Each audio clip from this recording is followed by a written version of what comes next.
السلام علیکم ورحمۃ اللہ وبرکاتہ۔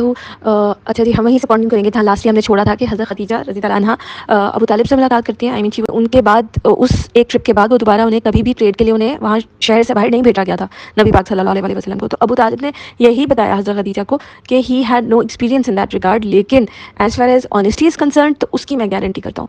اب حضرت خدیجہ آلریڈی اتنی ان ساری ٹریڈر سے، مرچنٹ سے، جو ان کو آلریڈی اتنا فرسٹریٹ کر چکے ہوئے تھے اپنی چیٹنگ سے، تو any thing she was looking was honesty. وہ بس ایک ہی چیز کو ڈھونڈ رہی تھیں کہ کہیں سے کوئی آنیسٹ انسان اس زمین پہ ملے۔ تو اس کے لیے تو انہوں نے حالہ نے بھی انہیں ریکمینڈ کیا اور ابو طالب نے بھی ریکمینڈ کیا۔ So having all those recommendations she decided to meet محمد مصطفیٰ صلی اللہ علیہ وسلم. So finally they just met اور انہوں نے ڈیل کے اوپر بات کی، کیا ڈیل ہوگی، ان کے کیا اس کے اصول طے ہوں گے وہاں پہ۔ اس ڈیل کو کہتے ہیں عقد المباربہ۔ بیسکلی رب المال کہتے ہیں اس شخص کو جس کا مال ہوتا ہے، جو اون کرتا ہے اپنے مال کو، جس نے ٹریڈ کے لیے اپنا مال دیا ہوتا ہے، اور مبارب وہ ہوتا ہے جو لے کر جاتا ہے ان کے مال کو۔ سو وہاں پہ زمانہ جاہلیت میں بھی اور اسلام میں بھی دو طرح کے یہ عقد ہوتے تھے، دو طرح کی ڈیل ہوتی تھی بیسیکلی، بزنس ڈیل۔ ایک تو ہوتی تھی مقید، یعنی کہ ریسٹرکٹڈ، کہ یہ میرا پروڈکٹ ہے، اس کی یہ قیمت ہوگی اور اسی قیمت پہ آپ کو اس کو سیل آؤٹ کرنا ہے۔ اور ایک ہوتی ہے مطلق، یعنی کہ فری ہینڈ دیا جاتا ہے کہ بھائی یہ پروڈکٹ ہے، اس کو کیسے بیچنا ہے، کیا کہنا ہے، کیا اس کی آپ کو فری ہینڈ دیا جا رہا ہے، کتنا اس کا ریٹ آپ نے ڈیسائیڈ کرنا ہے اور کتنا پروفٹ آپ نے اسے لے کر آنا ہے، یہ آپ فری ہینڈ دے دیتے ہیں۔ اب اس میں اوبویسلی اگر کبھی لاس آتا ہے تو وہ لاس سفر رب المال کو کرنا ہوتا ہے، جس کا وہ سارا مال ہوتا ہے۔ وہ لاس اگر آئے گا یا ٹریڈر اگر کہہ دے کہ میں اتنا ہی کما سکا اس میں سے، تو اور اس میں سے حصہ بھی رکھ لے، تو رب المال ہیز ٹو ایکسیپٹ اٹ، جو بھی لاس آئے گا اسے پے کرنا ہے۔ تو حضرت خدیجہ نے اس ڈیل میں چوز کیا مطلق ڈیل کو، مینس انہوں نے فری ہینڈ دیا اور بہت زیادہ سامان دے کے ان کو بھیجا کہ look what I am looking for is honesty, اگر آپ آنیسٹی سے اس کو سیل آؤٹ کرتے ہیں تو میں آپ کو ڈبل دا سیلری دوں گی۔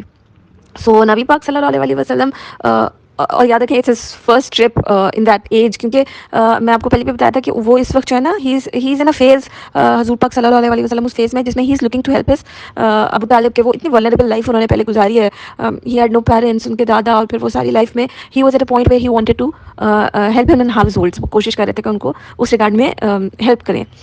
اب انہوں نے یہ ڈیل ایکسیپٹ کی اور وہ یہ سارا سامان لے کر شام روانہ ہوئے۔ ان کے ساتھ حضرت خدیجہ کے جو سرونٹ تھے میسرہ، وہ گئے تھے، اور میسرہ جو ہے وہ ہر مرچنٹ کے، ہر ٹریڈر کے ساتھ جاتے تھے۔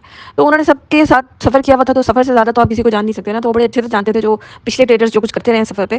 تو اب اس بار جب وہ نبی پاک صلی اللہ علیہ وسلم کے ساتھ جا رہے تھے تو he was blown away by his modesty.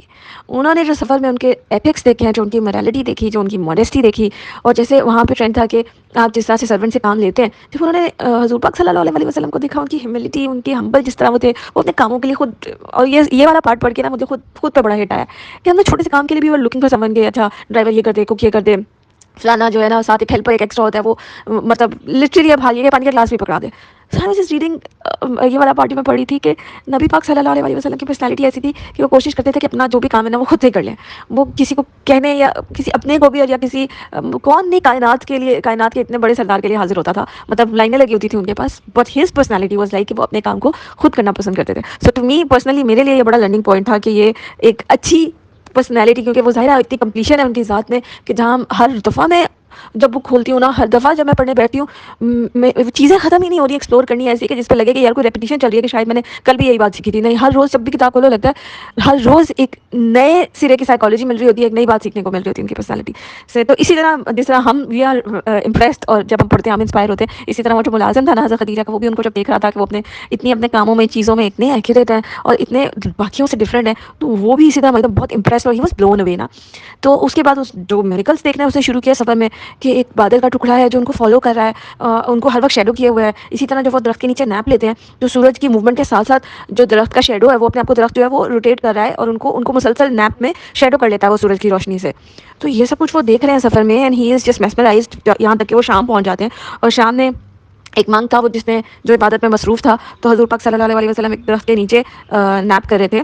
تو حضور پاک صلی اللہ علیہ وسلم اس درخت کے نیچے نیپ لے رہے تھے، تو اس مانگ نے جب دیکھا کہ درخت کی شاخیں کس طرح، یا وہ جو ٹری ہے وہ کیسے ان کے لیے موو کر رہا ہے، ان کو شیڈو کر رہا ہے، ان کو کنسیکیٹیولی، انہوں نے میسرہ جاگ رہے تھے، ان سے ان کو پوچھا بلا کے کہ ہو از ہی، تو ہی سیڈ کہ ہی از محمد ابن عبداللہ من ارض الحرم، کہ یہ عبداللہ کے بیٹے محمد ہیں صلی اللہ علیہ وسلم، جو کہ حرم سے آئے ہیں، تو مکہ سے آئے ہیں۔ تو منک نے انہیں بتایا کہ آج تک اس درخت کے نیچے کبھی کسی ایسے شخص نے ریسٹ نہیں کیا جو کہ اللہ کا نبی نہ ہو۔ انہوں نے کہا یہ درخت صرف اللہ کے نبیوں کو شیڈ کرتا ہے، اور یہ درخت ابھی تک کہتے ہیں کہ موجود ہے ڈیزرٹ آف جارڈن میں، جارڈن کے صحراؤں میں، صرف ایک درخت ہے اور کچھ نہیں، اور بھری ہوئی شاخیں، اسٹل اٹس دیئر. سبحان اللہ. تو یہ سب کچھ وہ میسرا وہاں دیکھ رہے تھے. ان کا ایکسپیرینس جا رہا تھا، جس طرح انہوں نے ان کو پھر بزنس کی ڈیل کرتے ہوئے دیکھا کہ جب وہاں کے شام کے ٹریڈ میں نا ایک ٹرینڈ ہوتا تھا کہ they use to swear a lot deal کرتے ہوئے نا، بزنس کرتے ہوئے. کہتے ہیں وہاں پہ ابھی بھی لوگوں کی عادت ہے، وہ قسم بہت کھاتے ہیں اس طرح کہ اگر میں ذرا سا بھی آپ سے پروفٹ کما رہا ہوں نا تو قسم ہے ذاتی ہے کہ میرے ماں باپ مر جائیں. اس لیول کی ابھی بھی قسمیں وہاں پہ چل رہی ہوتی ہیں. تو وہاں پہ قسموں کا بڑا رواج تھا. اس وقت سارے اللہ کی قسم نہیں کھاتے تھے، وہ اس وقت جو آئیڈلس تھے ان کی قسمیں کھاتے ہوتے تھے. تو وہ دے یوز ٹو سویئر اپون. تو وہ جب اس طرح قسمیں کھاتے تو نبی پاک صلی اللہ علیہ وسلم کہتے ہیں کہ میں ان کی قسم نہیں کھاتا ہوں، I don't believe in them. وہ عزا تھا، یہ کیا تھا، وہ جو بھی نام تھے آئیڈلس کے. تو ہی سیڈ کہ میں ان میں بلیو نہیں کرتا. And میسرا was like wow. مطلب ایک انہوں نے حضرت خدیجہ دیکھی تھی کہ جو کہ آئیڈلس کی ورشپ نہیں کرتی تھی، and now this is the second man جس کو وہ دیکھ رہے ہیں، جن کو وہ سن رہے ہیں کہ وہ بھی وہی بات کر رہے ہیں. And he also is not believing idols. جبکہ اس وقت ہر شخص اس آئیڈلس کی سلیوری میں تھا. تو انہوں نے ایک حضرت خدیجہ کو دیکھا تھا، اور اب ایک اور آزاد شخص تھا جن کو انہوں نے دیکھا. And he was totally blown away. حضور پاک صلی اللہ علیہ وسلم نے وہاں پہ شام میں جو مال بیچا بڑے اچھے پروفٹ کے ساتھ، پھر وہ مکہ آئے تو وہ جو وہاں سے بیچا تھا، جو سامان لیا تھا، وہ اس مکہ میں آ کے ڈبل پروفٹ پہ بیچ دیا. یعنی حضرت خدیجہ رضی اللہ عنہا نے انہیں ڈبل دا سیلری کا پرومس کیا تھا.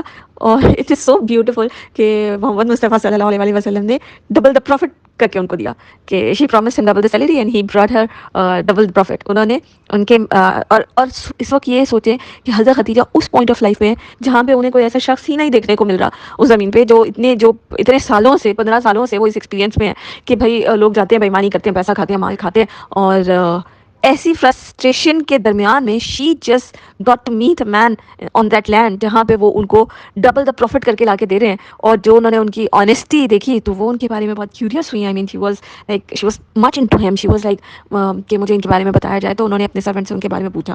اور وہ میسرا تو آلریڈی وہ اتنا امپریس تھا کہ وہ انہوں نے پوچھا تو he just starts gushing about ہم. اور وہ تو ہی از جسٹ ٹاکنگ اباؤٹ ہم on and on and on. وہ تو بتاتے چلے کہ یہ ہوا ان کی ماڈیسٹی، ان کے جو میریکلز اس نے دیکھے، اور جو کچھ سفر میں انہوں نے ایکسپیرینس کیا ان کے بارے میں اتنی باتیں انہوں نے آگے حضرت خدیجہ کو بتائیں کہ جو انہوں نے سفر کے دوران نوٹس کی تھی. اور کہتے ہیں کہ اس واقعے کے بعد سون ہی ڈائڈ، مطلب ان کی اس سفر کے بعد میسرا کی جلدی ڈیتھ ہو گئی تھی.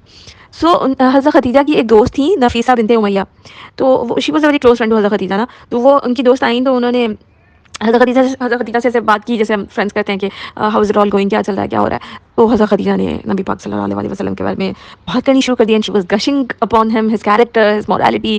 انہوں نے ان کے بارے میں جو ان سے باتیں کی تو حضرت نفیسہ نے کہا کہ آپ اتنے عرصے سے like 15 years is a long time آپ نے شادی نہیں کی، تو وائی ڈونٹ یو میری ہم. تو حضرت خدیجہ نے کہا کہ آئی ایم اولڈر دین ہم. وہ ینگ ہے، گڈ لکنگ ہے، ایک نوبل فیملی سے ہیں، تو why would he interested in woman like me. وہ مجھ سے کیوں شادی کریں گے. تو نفیسہ نے کہا اچھا رکو میں ان سے جا کے پوچھتی ہوں کہ نبی پاک صلی اللہ علیہ وسلم کا اس پہ کیا اوپینین ہے. Let me go and ask ہم. تو کہتے ہیں کہ وہ ان کے پاس گئی، نبی پاک صلی اللہ علیہ وسلم کے پاس گئی اور ان سے جا کے پوچھا کہ آپ نے ابھی تک شادی کیوں نہیں کی. تو نبی پاک صلی اللہ علیہ وسلم نے جواب دیا کہ میں ابھی فوکس کر رہا ہوں کام پہ کہ I could run the households, اپنی فیملی کو، اور مطلب میرا پوائنٹ آف لائف ابھی میں اس point of phase of life میں ہوں. تو اس وجہ سے I am into helping Abu Talib why my work and all. تو انہوں نے اپنے حالات بتائے. تو نفیسہ نے کہا کہ واٹ ایف، کیا اگر میں آپ کو ایک ایسی خاتون کے بارے میں بتاؤں جو خوبصورت ہے، نوبل ہیں، بہت ہائی ان کیریکٹر ہیں، گڈ کیریکٹر کی بندی ہیں، اور she is from a high family, تو آپ کیا کہیں گے اس کے بارے میں. تو حضور پاک صلی اللہ علیہ وسلم نے پوچھا شی کون ہے وہ. تو شی سیڈ خدیجہ. انہوں نے when she named her تو مجھے یہ اتنا پیارا لگا. مصطفیٰ صلی اللہ علیہ وسلم آسک کہ وہ مجھ سے مطلب will she be interested in me، مجھ سے شادی کریں گی وہ. And Nafisa was like I don't know, let me go and ask her. I mean انہوں نے بالکل بھی ہم ہوتے تو ہم تو فوراً ہی کہ ہاں وہ تو she is just ready, she wanted to marry you and she has a proposal for you اور فیس بک اسٹیٹس اور ہمارے تو لگ رہے ہوتے اسی وقت پہ اعلانات ہو رہے تھے. But she was like casual and she was like اچھا ٹھیک ہے میں جاتی ہوں اور میں ان سے ان کی اوپینین لیتی ہوں. So how mature those people were. تو انہوں نے جا کے پھر حضرت خدیجہ کو ساری بات بتائی کہ I mean he is kind of ready but he wants to know کہ either you are into him or not، کہ آپ کریں گی بھی ان سے شادی کہ نہیں کریں گی.